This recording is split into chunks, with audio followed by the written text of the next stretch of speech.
त्याला दररोज बांढऱ्याचं पाणी पाजवत जा, त्याला दररोज बांढऱ्याच्या पाण्यानं आंघोळ घालत जा आणि माझ्या दरबारातला कन्याचा प्रसाद दररोज खाऊ घालत जा.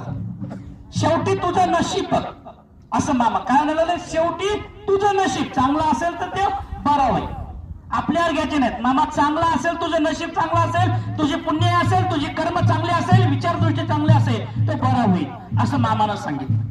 आणि खरोखर ते आणि जवळपास 6-7 महिने तो बाळूमामापाशी घेऊन राहिले.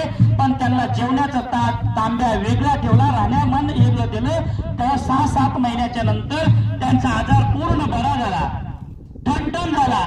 आणि त्याच्यानंतर त्यांना मामानं आपल्याला आपल्या सोबत राहण्याचा बसण्याचा अधिकार मामान दिला. जवळपास ते 8 ते 9 महिने मामाची सेवा केला. तो कुष्ठ रोगातून कायमचा बरा झाला.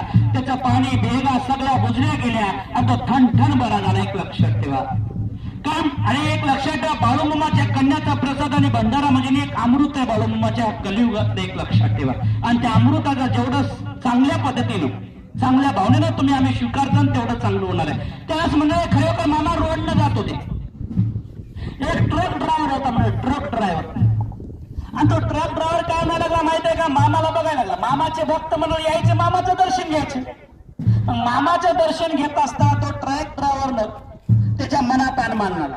त्याने काय म्हणला, बघा हे आमच्या इथं आळणी माणूस येडा भोळा बावडा मेंढ्या घेऊन फिरणारा का तो शिकलेला माणूस नाही, सुशिक्षित नाही, काही बी नाही, त्याला काही कळत नाही. आणि लोक येड्यासारखं उठले तर त्याच्या पाया पडायला लागले. तू काय म्हणायला लागला मामाबद्दल, तो लोक उठले ते येड्यासारखं आणि त्याच्याच पाया पडायला लागले. अरे देव नाही, धर्म नाही, काही बी नाही, याला काही कळत नाही.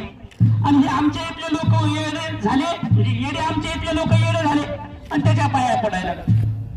ही इकडे बाळूमामाच्या भक्तांना हे सगळी निंदा बाळूमामाबद्दल करायला लागला. तो गाडीत बसून